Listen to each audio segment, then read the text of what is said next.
नमस्कार दोस्तों, मैं जितेंद्र आज आपके बीच फिर से हाजिर हूँ। राजस्थान का एक नया शानदार टॉपिक।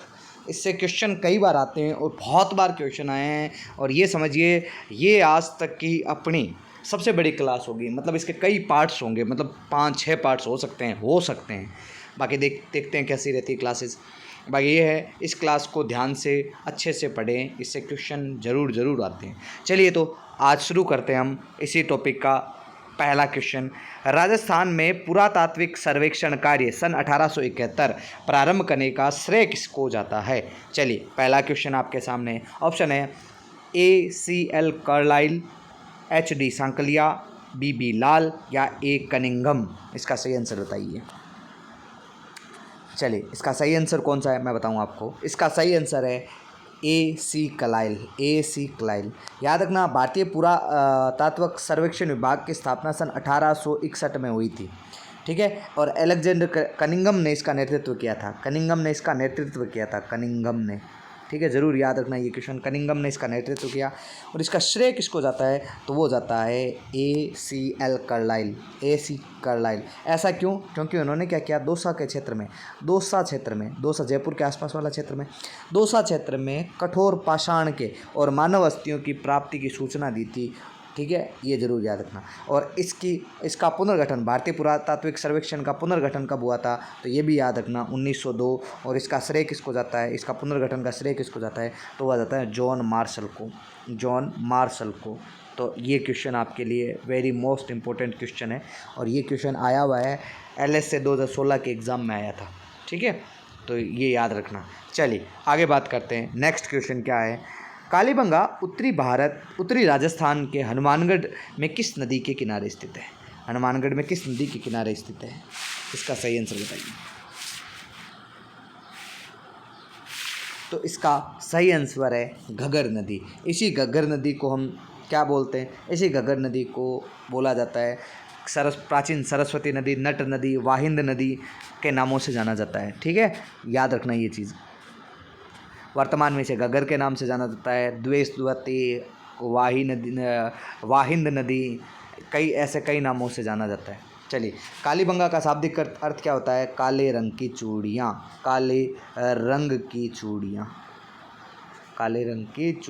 ज़रूर याद रखना ये। ठीक है, चलिए आगे बात करते हैं। अगला क्वेश्चन नंबर 3।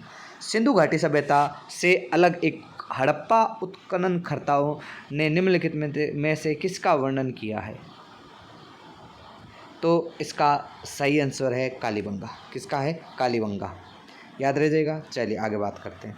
अगला क्वेश्चन है, राजस्थान का कौन सा सैंधव स्थल घग्गर नदी के किनारे, मतलब सैंधवकालीन स्थल है जो घग्गर नदी के किनारे स्थित है?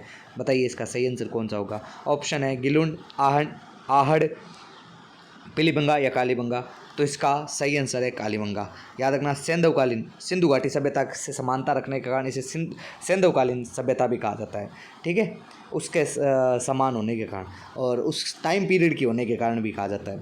अगला सुनिए, अगला क्वेश्चन, किसे सिंधु सभ्यता के महत्वपूर्ण केंद्र कहा जाता है? सिंधु सभ्यता का महत्वपूर्ण केंद्र किसे को कहा जाता है? तो बागोर, रंगमहल, कालीबंगा या गिलुंड। सही आंसर बताइए। इसका सही आंसर है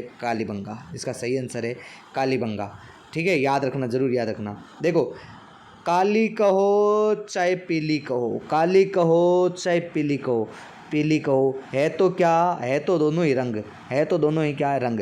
तो याद रखना मैंने क्या बोला है, काली कहो चाहे पीली कहो, है तो दोनों रंग। कालीबंगा, पीलीबंगा, रंगमहल, ये तीनों सभ्यताएं हनुमानगढ़ में है। याद रखना, ऐसे याद रखना, काली कहो चाहे पीली कहो, है तो सारे रंग। तो कालीबंगा, पीलीबंगा, रंगमहल तीनों ही हनुमानगढ़ में स्थित हैं। आगे सुनिए क्वेश्चन नंबर 6। कालीबंगा का शाब्दिक अर्थ क्या है? अभी मैंने बोल दिया कालीबंगा का शाब्दिक अर्थ क्या है। कालीबंगा का शाब्दिक अर्थ है आपका काले रंग की चूड़ियाँ। याद रखना, ये क्वेश्चन ज़रूर आता है, ऐसा क्वेश्चन आते हैं। काले रंग की चूड़ियाँ इसका शाब्दिक अर्थ होता है। खुदाई के दौरान यहाँ पर मिली काली चूड़ियों के टुकड़ों के कारण इस सभ्यता का नाम कालीबंगा पड़ा था। ठीक है, चलिए आगे बात करते हैं। बंगा का मतलब था चूड़ियाँ और काली मिली, इसीलिए काली बंगा नाम रख दिया। अगला क्वेश्चन क्या है? अगला क्वेश्चन कहता है कालीबंगा सभ्यता को सर्वप्रथम प्रकाश में लाने का श्रेय किसको जाता है? कालीबंगा सभ्यता को सर्वप्रथम प्रकाश में लाने का श्रेय किसको जाता है? बी लाल, BK थापर, MD खरे या अमलानंद घोष? इसका सही आंसर है अमलानंद घोष, इसका सही आंसर है, जरूर याद रखना। कालीबंगा सभ्यता हनुमानगढ़ जिले में, ये तो पता है आपको। कालीबंगा की खोज एक मतलब अपने टेसिटोरी नाम से व्यक्ति थे। बीकानेर के इतिहास में बीकानेर में बहुत ज़्यादा इनका रोल रहा है, तो टेसिटोरी ने इसके बारे में बताया था। 1951-52 में भारतीय पुरातात्विक सर्वेक्षण तत्कालीन महानिदेशक अमलानंद घोष ने पुनः खोज की। इसका उत्खनन 1861 से 1869 में हुआ था, ये ज़रूर याद रखना। 1961 से 1969 के मध्य इसका उत्खनन हुआ था, पुनः उत्खनन हुआ था। लेकिन बताने वाले व्यक्ति कौन थे? LP Tessitori. LP टेसिटोरी ने इसकी खोज की थी, ठीक है। BB लाल, BK थापर, MD खरे, M श्रीवास्तव, SP श्रीवास्तव ने करवाया था, मतलब इनके साथ सहयोग दिया था इन्होंने, ठीक है। ये लेकिन इसका सही आंसर कौन सा होगा? अमलानंद घोष हमारा सही आंसर होगा, ठीक है। चलिए 61 से 69 के मध्य इसका पुनः खोज की थी, लेकिन पहली बार इसके बारे में बताया किसने था? LP टेसिटोरी, याद रहेगा बिल्कुल। आगे चलिए, वर्ष 1961 से 1969 की अवधि में निम्न में से कौन सा पुरातात्विक कालीबंगा से संबंधित नहीं है? इसका सही आंसर बताइए, इसका सही आंसर क्या होगा? तो इसका BB लाल बात की हमने, BK थापर के बारे में भी बताया पीछे वाले क्वेश्चन में, MD खरे के बारे में बात की, सर RC अग्रवाल के बारे में नहीं की, तो RC अग्रवाल इसका सही आंसर होगा। अगला सुनिए क्वेश्चन नंबर 9, कालीबंगा राजस्थान किस स्थान पर स्थित है? कालीबंगा राजस्थान में किस स्थान पर स्थित है? सही आंसर है हनुमानगढ़। कहाँ स्थित है? हनुमानगढ़ में स्थित है। आगे चलिए नेक्स्ट क्वेश्चन बात करते हैं 10वां, कालीबंगा पुरातत्व स्थल की खुदाई BB लाल के सहयोगी नहीं रहे। BB लाल के कौन से सहयोगी नहीं रहे? आंसर बताइए। तो इसका सही आंसर है A त्रिपाठी। क्या आंसर होगा? A त्रिपाठी। बाकी सभी थे, श्रीवास्तव थे, खरे थे, SP जैन थे, सब थे। चलिए अगला क्वेश्चन बात करते हैं, question number 11, professor Amalanand Ghosh ने किस वर्ष राजस्थान की कालीबंगा सभ्यता के पुनः खोज शोध प्रारंभ किया था? इसका सही आंसर बताइए। 1952, 53, 54, 55। तो इसका सही आंसर है 1952 में। अभी मैंने पीछे क्वेश्चन में बात की थी 51-52 के आसपास में। भारतीय पुरातात्विक सर्वेक्षण विभाग के तत्कालीन महानिदेशक हुआ करते थे अमलानंद घोष। उन्होंने खोज प्रारंभ की और 61 से लेकर 69 के मध्य इनका उत्खनन का कार्य चला था।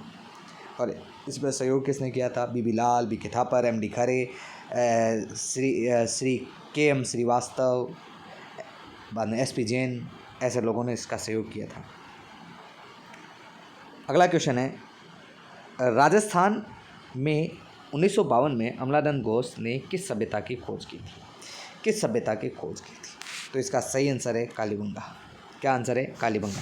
एक चीज़ याद रखना, ये कालीबंगा सभ्यता से राजस्थान से बहुत क्वेश्चन आते हैं। कालीबंगा सभ्यता आपके लिए बहुत इंपॉर्टेंट है, इसीलिए इस कालीबंगा सभ्यता को अच्छे से पढ़ के जाना आप एग्ज़ाम में। चलिए आगे बात करते हैं, क्वेश्चन नंबर 13, कालीबंगा स्थल हनुमानगढ़ जिले में मुख्यतः किस दिशा में स्थित है? ये दिशा भी कई बार पूछ लेते हैं, ये भी आप याद रखना। तो इसकी सही आंसर है दक्षिण पश्चिम में। कहाँ स्थित है? दक्षिण पश्चिम में स्थित है, दक्षिण पश्चिम। क्वेश्चन नंबर ऑप्शन नंबर 3 सही है, आप याद रखना, ठीक है। चलिए आगे बात करते हैं, अगला क्या क्वेश्चन है? अगला क्वेश्चन है आपके सामने क्वेश्चन नंबर 14, किस एक अभिकरण ने कालीबंगा का उत्खनन कार्य का उत्तरदायित्व संभाला था?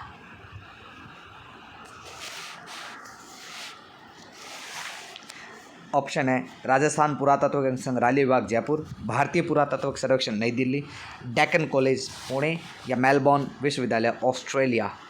तो इसका सही आंसर है भारतीय पुरातत्व सर्वेक्षण नई दिल्ली, भारतीय पुरातत्व सर्वेक्षण विभाग नई दिल्ली, ऑप्शन नंबर 2। चलिए आगे बात करते हैं, क्वेश्चन नंबर 15वां। क्वेश्चन नंबर 15 है, कालीबंगा का उत्खनन का कार्य कितने स्तरों में हुआ था? कालीबंगा की सभ्यता का उत्खनन कितने स्तरों में हुआ था? तो ये 5 स्तरों में हुआ था, याद रखना। कितने स्तर थे? 5 स्तर थे, 5 स्तरों में हुआ था। प्रथम 2 स्तर में हड़प्पा कालीन सभ्यता, मतलब पहले जो 2 स्तर थे, प्रथम 2, उसमें तो किसके अवशेष मिल रहे थे, हड़प्पा सभ्यता से भी प्राचीन बोला इसको, इसको कहा ये तो हड़प्पा से भी प्राचीन है, पहले 2 स्तरों में पता चला। लेकिन बाद में दूसरा, तीसरा, चौथा और पांचवा जब खुदाई हुआ तो ये कहता है कि ये हड़प्पा के समकालीन है। कई बार ये ऐसे क्वेश्चन आते हैं कि किस स्तर की खुदाई में ये पता चला कि ये हड़प्पा से भी पूरा प्राचीन है, तो वो थे प्रथम और द्वितीय। लेकिन तीसरे, चौथे, पांचवें में पता चला कि ये इसके समकालीन है। कालीबंगा 2 भागों में बांटा गया, एक प्राक हड़प्पा सभ्यता और एक हड़प्पा सभ्यता, एक हड़प्पा सभ्यता, ये जरूर याद रखना। आगे देखिए, राजस्थान में सभ्यता के किस स्थल में सबसे प्रथम बार हल जुते होने का खेत का अवशेष साक्ष्य प्राप्त होता है? तो इसका सही आंसर है हमारा कालीबंगा, दोहरे खेत जुते हुए मिले, याद रखना। भारत का पहला पुरातात्विक स्थल है जहाँ पर पहली बार उत्खनन किया और तत्पश्चात रोपड़ में उत्खनन किया था, रोपड़ पंजाब, याद रखना। स्वतंत्र भारत की पहली, जब भारत स्वतंत्र हो गया उसके बाद पहली खुदाई कौन सी थी, तो वो कालीबंगा की थी। दूसरी रोपड़ पंजाब वाली थी, रोपड़ पंजाब। यहाँ से गाय के मुख के प्याले प्राप्त हुए, तांबे का बेल प्राप्त हुआ, कांसे का दर्पण प्राप्त हुआ, हाथी दांत का कंगा प्राप्त हुआ, मिट्टी के बर्तन, कांच की मणियाँ, खिलौने आदि प्राप्त हुए यहाँ से, ठीक है। और हड़प्पाकालीन सभ्यता में 7 अग्निवेदिकाएँ मिली है। वो प्राक हड़प्पाकालीन थे जो मैंने अभी बताए, बेल वगैरह, और हड़प्पाकालीन में 7 अग्निवेदिकाएँ प्राप्त हुई है। बस्ती में गंदे पानी की निकासी है तो लकड़ी से बनी लकड़ी व ईंटों से नालियाँ, मतलब लकड़ी की नालियाँ प्राप्त हुई है इसमें, ठीक है। चलिए आगे बात करते हैं। अगला क्वेश्चन क्या कहता है, क्वेश्चन नंबर 17, प्राक हड़प्पा युगीन संस्कृति में प्राप्त हुई है, प्राक हड़प्पा युगीन संस्कृति में प्राप्त हुई है बालाथल, गणेश्वर, आहड़ या कालीबंगा? इसका सही आंसर है प्राक हड़प्पा की बात तो कालीबंगा, अभी हमने बात की है, कालीबंगा। चलिए क्वेश्चन नंबर कौन सा है, क्वेश्चन नंबर 18, कालीबंगा पूरा स्थल के किस दिशा में जुते हुए खेत मिला है? जुता हुआ खेत, ये खेल नहीं है, खेत है बेटा, ठीक है, याद रखना इसको, खेत डन, जरूर याद रखना ये चीज़, ठीक है। अच्छा, पूछे किस दिशा में प्राप्त हुआ है, तो ये भी याद रखना भाई, ये भी याद रखना। इसका सही आंसर होगा दक्षिण पूर्व में। कहाँ होगा? दक्षिण पूर्व में, सही आंसर। आगे सुनिए क्वेश्चन नंबर 19, हड़प्पा सभ्यता के संदर्भ में असत्य कथन का चयन कीजिए, ठीक है। चलिए भाई, इसको क्वेश्चन को थोड़ा छोटा कर देता हूँ आपके सामने। पहला क्वेश्चन क्या कहता है, प्राचीन द्विशद्वती और सरस्वती नदी वर्तमान जिस घग्गर नदी के नाम से जाना जाता है, कालीबंगा सभ्यता का जन्म दिया। बिल्कुल पहला ऑप्शन सही है हमारा। यह सभ्यता राजस्थान के हनुमानगढ़ जिले में, बिल्कुल ये भी सही है, हनुमानगढ़ जिले में भी। और हनुमानगढ़ जिले में किस दिशा में है, जरूर याद रखना, दक्षिण पश्चिम में। किस तरफ है? दक्षिण पश्चिम है। और खेत जो थे वो किस तरफ है? वो दक्षिण पूर्व में, दोनों याद रखना। खुद दक्षिण पश्चिम है लेकिन खेत दक्षिण पूर्व में। कालीबंगा एक सुनियोजित शहर था, घरों का निर्माण के लिए धूप में बनी हुई ईंटों का उपयोग किया करते थे, बिल्कुल सही है। कालीबंगा में जुताई वाले खेत का कोई प्रमाण नहीं मिलता, नहीं सर, यही तो हमारा आंसर है। कालीबंगा में दोहरे खेत जुते हुए प्रमाण मिले, एक साथ 2 फसलों का प्रमाण मिला, जौ और गेहूँ, जरूर याद रखना। चलिए अपना सही आंसर क्या हो गया, क्वेश्चन नंबर 4, ऑप्शन चौथा हमारा इसमें सही आंसर होगा, ऑप्शन चौथा हमारा सही ऑप्शन होगा। चलिए आगे बात करते हैं, क्वेश्चन नंबर 20, निम्नलिखित में से किस उत्खनन में अग्निवेदिकाएँ मिली थी? उत्खनन में अग्निवेदिकाएँ मिली थी, ये क्वेश्चन इंपॉर्टेंट है। तो अभी मैंने बोला था, क्या बोला था, पीछे वाले क्वेश्चन में मैंने बोला था कि आपको यहाँ पर हड़प्पाकालीन 7 अग्निवेदिकाएँ मिली है, तो कालीबंगा इसका सही आंसर हो जाएगा, बिल्कुल। चलिए आगे बात करते हैं, क्वेश्चन नंबर 21, निम्नलिखित में से किस पुरातात्विक स्थल में घरों में अंडाकार कुएँ मिले? अंडाकार कुएँ कहाँ मिले हैं? ऑप्शन है आपके सामने, आहड़, ओजियान, गेलुंड या कालीबंगा? इसका सही आंसर बताइए। इसका सही आंसर है कालीबंगा। कहाँ है? कालीबंगा। चलिए आगे बात करते हैं, कालीबंगा क्षेत्र में कितनी अग्निवेदिकाएँ प्राप्त हुई है? कालीबंगा सभ्यता में 7 अग्निवेदिकाएँ मिली है। कितनी अग्निवेदिकाएँ? 7 अग्निवेदिकाएँ। और इन वेदिकाओं के आधार पर कह सकते हैं कि ये क्या है, हड़प्पाकालीन सभ्यता है। 7 अग्निवेदिकाओं के आधार पर हड़प्पाकालीन सभ्यता है। क्वेश्चन नंबर 23, कौन सा एक कालीबंगा सभ्यता से संबंधित नहीं है? कालीबंगा सभ्यता से कौन सा संबंधित नहीं है? इसका सही आंसर बताइए आप। इसका क्या आंसर? मिट्टी की ईंटों के घर, मिट्टी की ईंटों के घर, हाँ सही है। लोहे के उपकरण, नहीं सर ये नहीं लगता। दुर्गीकरण, बिल्कुल दुर्ग था यहाँ। अग्निकुंड ये भी था। तो इसका सही आंसर हमारा कौन सा हो जाएगा? सेकंड ऑप्शन, लोहे के उपकरण। यहाँ से तांबे के उपकरण मिले, लोहे के उपकरण नहीं मिले, ठीक है ना। मैंने बोला था, याद कीजिए, सॉरी, तांबे का बेल मिला था, कांसे का दर्पण मिला था, है ना, और मिट्टी के बर्तन मिले थे, कांच की मणियाँ मिली थी, खिलौने मिले थे, हाथी दांत का कंगा मिला था, लेकिन किसी भी प्रकार के लोहे का साक्ष्य नहीं मिला। तो इससे ज़्यादा हम कह सकते हैं लोहे के उपकरण यहाँ नहीं मिले, तो ये इससे संबंधित नहीं था। मतलब ये लोह युगीन सभ्यता नहीं है, सिंपल सी बात याद रखिए आप। निम्नलिखित में से कौन सा पुरावशेष कालीबंगा से संबंधित नहीं है? कौन सा पुरावशेष कालीबंगा से संबंधित नहीं है? देखिए, पहला दुर्गीकरण बिल्कुल सही है, हाँ दुर्गीकरण था। अग्निवेदिकाएँ बिल्कुल थी, मृदभांड बिल्कुल थे। मतलब इसका हमारा सही आंसर कौन सा हो जाएगा? शैल चित्र। शैल चित्र मतलब होता है, शैल चित्र मतलब दीवार पर चित्र बनाना, या फिर शैल मतलब होता है, आपको पता होगा, पहाड़ को काट कर वहाँ चित्र बना देना, डिज़ाइन बना देना, ठीक है ना, उसे बोलते हैं शैल चित्र, ठीक है। ज़रूर याद रखना ये शैल चित्र। फॉर एग्जाम्पल क्या किया कि कोई पहाड़ था, जैसे इसको आगे से साफ़ कर दिया, ऐसे साफ़ करने के बाद में यहाँ पर क्या है, एक छोटा सा डायग्राम बना दिया, जैसे ये लीजिए, एक ये आदमी, एक, ठीक है, ये एक शैल चित्र बना दिया। इसके अलावा इसके साथ में एक लेडीज़ को भी बनाना है, लेडीज़ को बनाना है तो कुछ ऐसा, जैसे ये बना दी लेडीज़, अच्छा लेडीज़, ये लीजिए, लेडीज़ की क्या होगी, छोटी हो गई, ठीक है। तो ये ऐसा शैल चित्र नहीं मिले किसी भी प्रकार से, ठीक है। चलिए आगे बात करते हैं। निम्नलिखित में से कौन सा स्थल कालीबंगा सभ्यता के विषय में सही नहीं है? इसका सही आंसर दीजिए। क्वेश्चन नंबर 25, कौन सा सही नहीं है? पहला, कालीबंगा में ऊँट की हड्डियों का साक्ष्य प्राप्त हुआ है। ऊँट की हड्डियों का साक्ष्य प्राप्त हुआ है, हाँ बिल्कुल हुआ है, पहला सही है हमारा। कालीबंगा के प्रथम अंकित में भूकंप का साक्ष्य मिले, बिल्कुल ये भी सही है। तीसरा, कालीबंगा की खोज सबसे पहले टेसीटोरी ने की थी, बिल्कुल ये भी सही है। तो सर ऑप्शन हमारा कौन सा सही होगा? सही होगा प्राक हड़प्पा अग्निवेदिकाएँ। नहीं सर, ये हड़प्पा कालीन थी, तो हमारा सही ऑप्शन सही होगा चौथा। हमारा ऑप्शन सही कौन सा होगा? चौथा ऑप्शन सही होगा, ज़रूर याद रखना ये हमारा फोर्थ ऑप्शन एकदम सही होगा। तो इस क्वेश्चन का ऑप्शन है चौथा, प्राक हड़प्पा अग्निवेदिकाओं साक्ष्य। आगे चलिए, कालीबंगा से प्राप्त चबूतरे निर्मित हैं। चबूतरे निर्मित है लकड़ी से, मिट्टी से, पत्थर से, या लकड़ी और धातु से? इसका सही आंसर बताइए। तो इसका सही आंसर है मिट्टी और ईंटों से, मिट्टी और ईंटों से। इसका सही आंसर है मिट्टी और ईंटों से।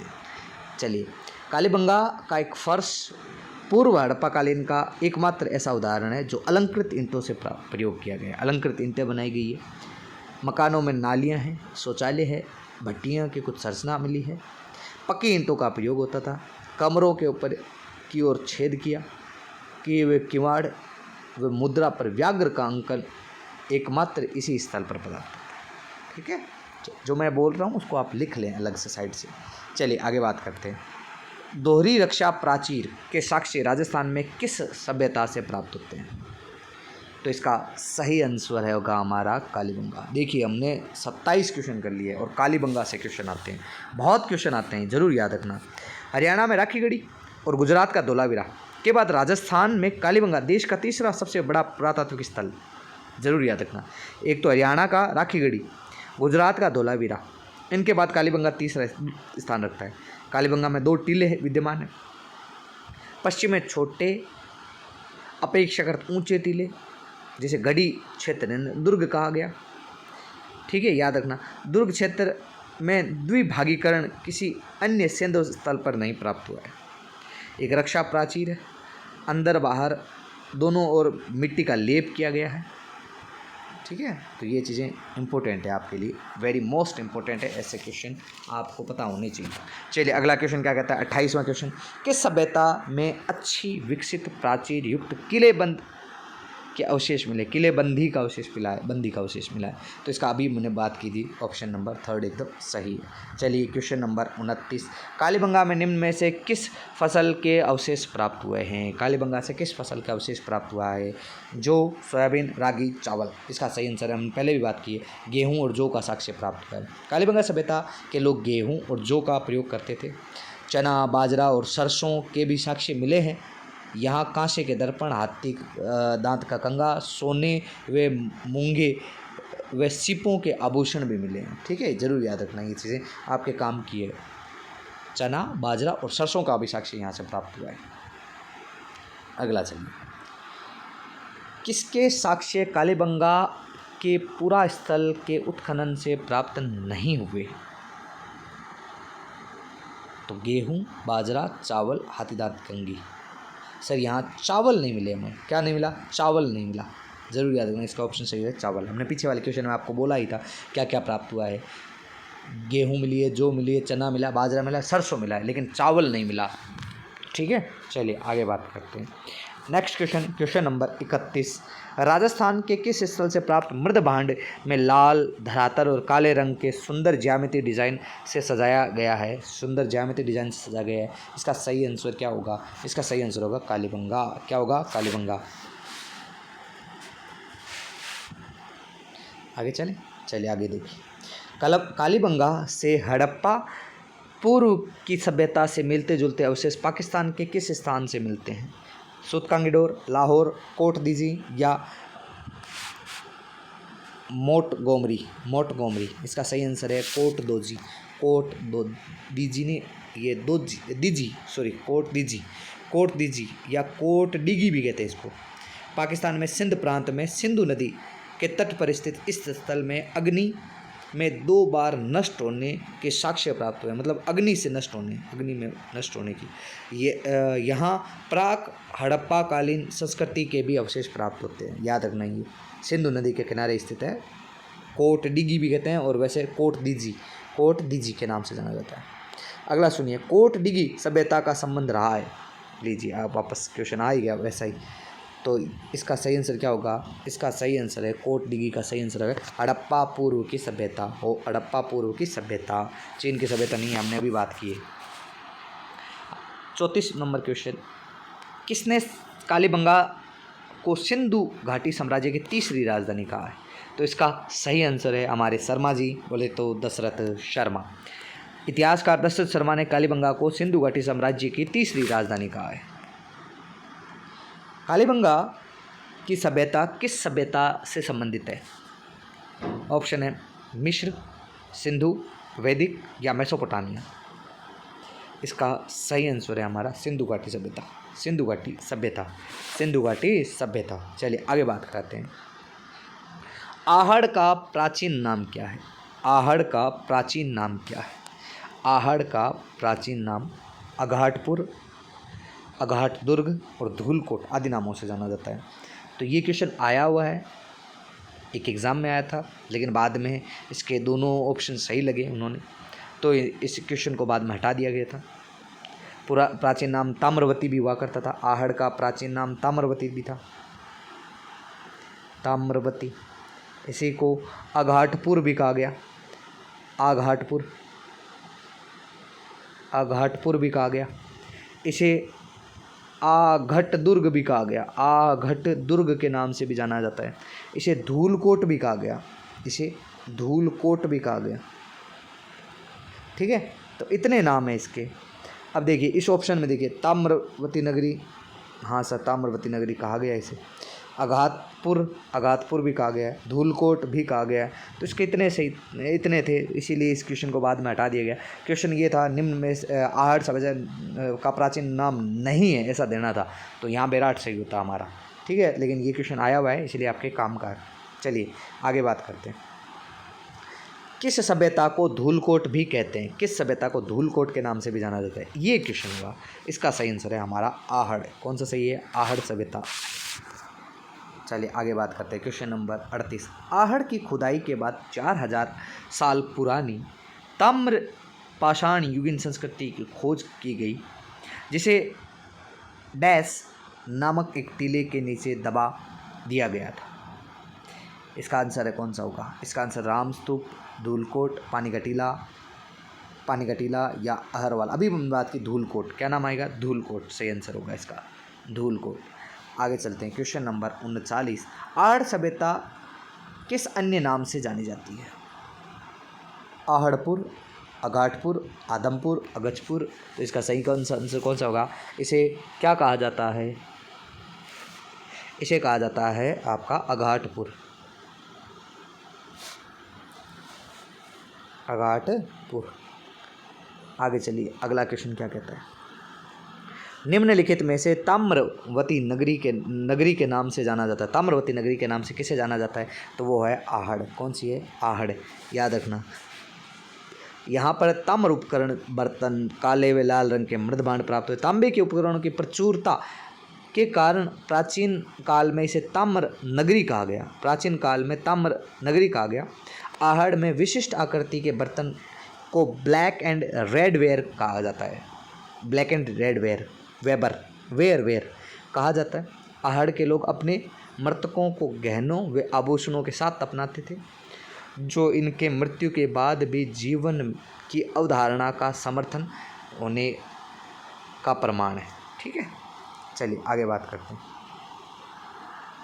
किस सभ्यता के लोग अपने मृतकों को आभूषणों के साथ दफनाते थे? ये लीजिए, वापस सेम क्वेश्चन आ गया।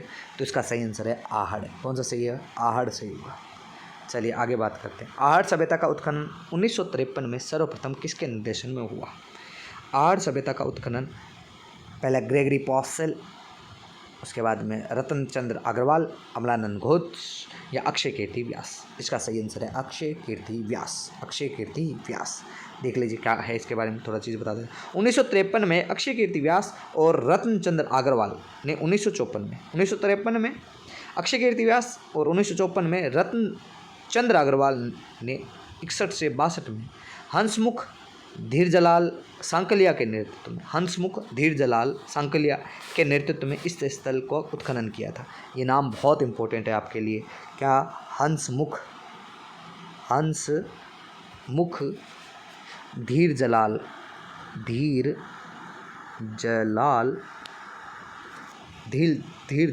सांकलिया।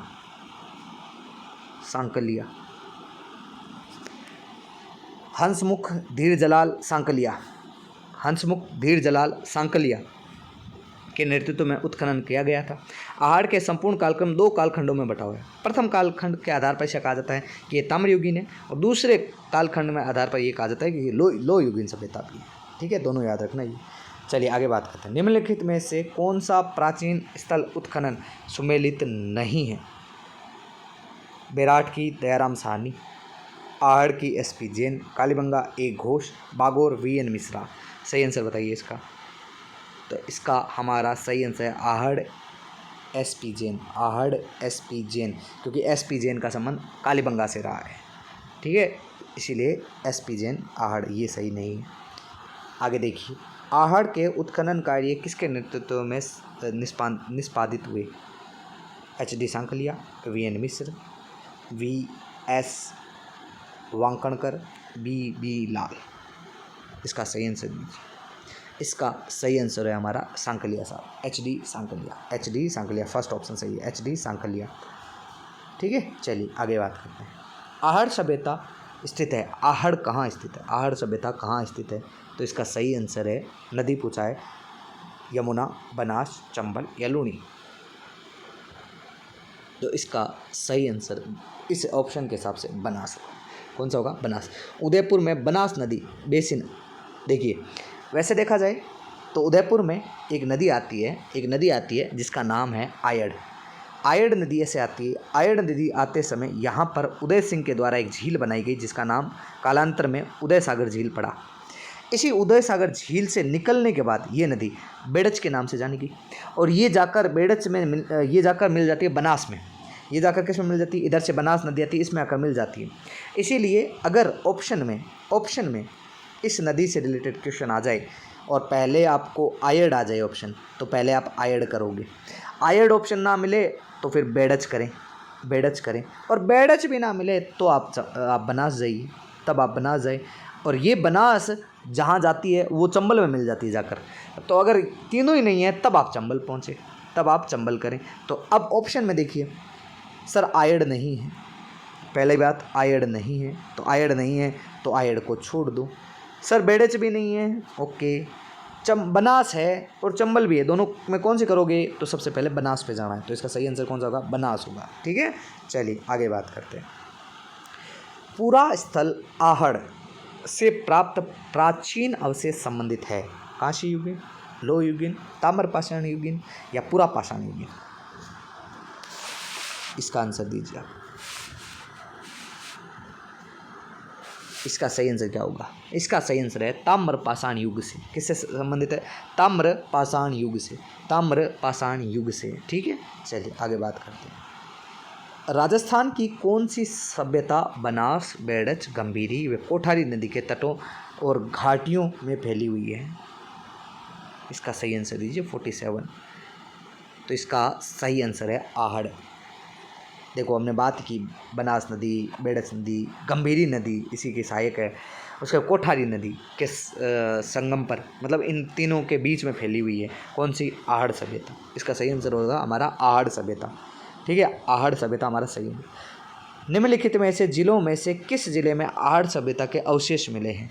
किस सभ्यता के अवशेष मिले हैं? तो इसका सही आंसर होगा उदयपुर। क्या आंसर होगा? उदयपुर इसका सही आंसर होगा, उदयपुर। अगला देखिए, किस सभ्यता को बनास संस्कृति भी कहा जाता है? किस सभ्यता को बनास संस्कृति भी कहा जाता है?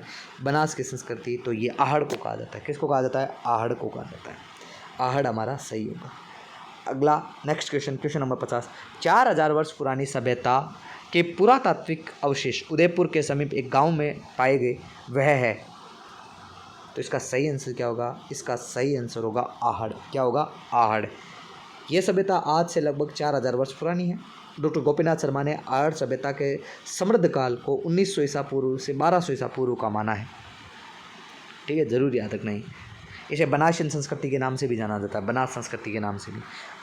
आगे सुनिए, कौन सा राजस्थान में आहड़ बनास संस्कृति का प्रमुख केंद्र था? आहड़ और बनास संस्कृति का प्रमुख केंद्र था। इसका सही आंसर क्या होगा? इसका सही आंसर है हमारा लोथल। कौन सा होगा? लोथल। नहीं है, सॉरी नहीं है, ऑप्शन सही से बढ़िए, मैंने थोड़ा सा देखने में गलती कर दी। नहीं है तो वो लोथल, लोथल गुजरात का, गिलोंड, ओजियन, बालाथल ये तो यही राजस्थान की है। आगे सुनिए, कौन सा सही कथन नहीं है? कौन सा कथन सही है? सॉरी, कौन सा कथन सही है? पहला, गणेश्वर एक उत्खनन स्थल है, बिल्कुल गणेश्वर सभ्यता है एक। बेराट एक ग्राम संस्कृति का केंद्र है, बिल्कुल ये भी सही है। कालीबंगा लोह युगीन सभ्यता संस्कृति का एक उदाहरण है। कालीबंगा हाँ बिल्कुल था, ठीक है। उसके बाद में आहड़वासी का महत्वपूर्ण व्यवसाय अयस्क तांबे को गलाना और ताम्र वस्तुओं को बनाना है। तो इसका सही आंसर हमारा होगा, सॉरी क्वेश्चन देखिए, क्वेश्चन है सही कथन ढूंढना है इसमें से, मैं खुद थोड़ा सा देखिए, सही कथन ढूंढना है। गणेश्वर एक उत्खनन स्थल नहीं है, नहीं ये गलत ऑप्शन हो गया। बेराट एक ग्राम सभ्यता, नहीं ये भी गलत हो गया। कालीबंगा लोह युगीन, नहीं सर लोहे के कुछ साक्ष्य ही नहीं मिले। तो इसका सही आंसर होगा आहड़वासियों का महत्वपूर्ण व्यवसाय तांबे को गलाना और ताम्र की वस्तुओं का निर्माण, और यही व्यापार था इनका, व्यवसाय व्यापार हो गया, एक ही बात है। आज का लास्ट क्वेश्चन, इसके बाद अगली क्लास हम इसी से संबंधित, मतलब सभ्यताओं से संबंधित ही करेंगे, इसीलिए लास्ट क्वेश्चन आज का कहता है कि आहड़ सभ्यता में सही कथन का चयन कीजिए। आहड़वासी तांबे गलाने के बारे में जानते थे? हाँ ये सही लग रहा है, बिल्कुल सही लग रहा है, ये हमारा सही लग रहा है। ठीक है, पहला सही है तो पहला सही कर दीजिए एक बार। ये लोग चावल से परिचित नहीं थे, चावल से परिचित नहीं थे। ठीक है, एक बार अगला पढ़ते हैं। धातु का काम आहड़वासियों की अर्थव्यवस्था का एक साधन था, ये सही लग रहा है, बिल्कुल सही, क्योंकि वो तांबे से जानते थे। यहाँ के लोग काले रंग के मृद भांड मिले हैं, यहाँ से काले रंग के मृद भांड मिले हैं जिन पर सामान्यतः सफ़ेद व ज्यामितीय आकार उकेरी गई। तो इसका सही आंसर कौन सा होगा? इसका सर दूसरे को छोड़कर बाकी तीनों ऑप्शन हमारे सही लग रहे हैं, मतलब आपका आंसर होगा 1, 3 एंड 4, 1, 3 और 4। इसका सही आंसर होगा 1, 3 एंड 4, ये सही होगा। तो ये लीजिए, आज आपकी क्लास आज यहीं तक करते हैं। आज हमने कुल 53 क्वेश्चंस किए, और भी क्वेश्चन है हम इससे रिलेटेड, मैंने आपको कहा है ना ये सबसे लंबी क्लास होगी आपकी, इससे रिलेटेड और भी क्वेश्चन आएंगे। लगभग मैं ये कहता हूँ आपके सामने 100 के आसपास क्वेश्चन हो जाएंगे, 100 प्लस ही होंगे। 53 आज बोला है, मैं बोल रहा हूँ 3-4 क्लास और हो जाएगी, मतलब 100 से 150 के आसपास हो जाएगी। बाकी अपने अगली क्लास में फिर मिलेंगे आपके साथ। ऐसे ही अपना प्यार बनाए रखें, आपका सपोर्ट भी ज़रूरी है। आपका सपोर्ट मिलेगा तो हम आगे इससे बेहतर करने की कोशिश करेंगे। अभी हमारी हिस्ट्री चल रही है, हिस्ट्री का ये लास्ट टॉपिक है। अच्छा, एक बात बता दूं आप लोगों को, जो बच्चे पहली बार तैयारी कर रहे हैं या जिनको राजस्थान के एग्ज़ाम के बारे में थोड़ा नॉलेज नहीं है, उनको मैं बता दूं, एक तो सभ्यता, एक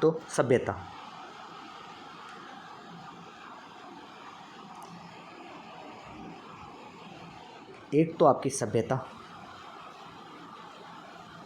एक आंदोलन। अब आंदोलन कौन कौन से आंदोलन? तीनों। प्रजामंडल आंदोलन, देखो जनता के द्वारा कोई आंदोलन होता है उसे बोलते हैं प्रजामंडल आंदोलन। अगर वही जनजातियों के द्वारा हो जाए तो जनजाति आंदोलन, और किसानों के द्वारा हो जाए वो क्रांति हो जाती है, तो 1857 की क्रांति। इसके अलावा एकीकरण, ये एक ऐसा टॉपिक है जहाँ से क्वेश्चन आते हैं। राजस्थान में हिस्ट्री से रिलेटेड जब भी बात आती है तो 80% सिलेबस यहीं से कवर होता है और यहीं से क्वेश्चन आता है। बाकी जितने भी राजवंश से रिलेटेड क्वेश्चन है ना, वो 20% में रह जाते हैं।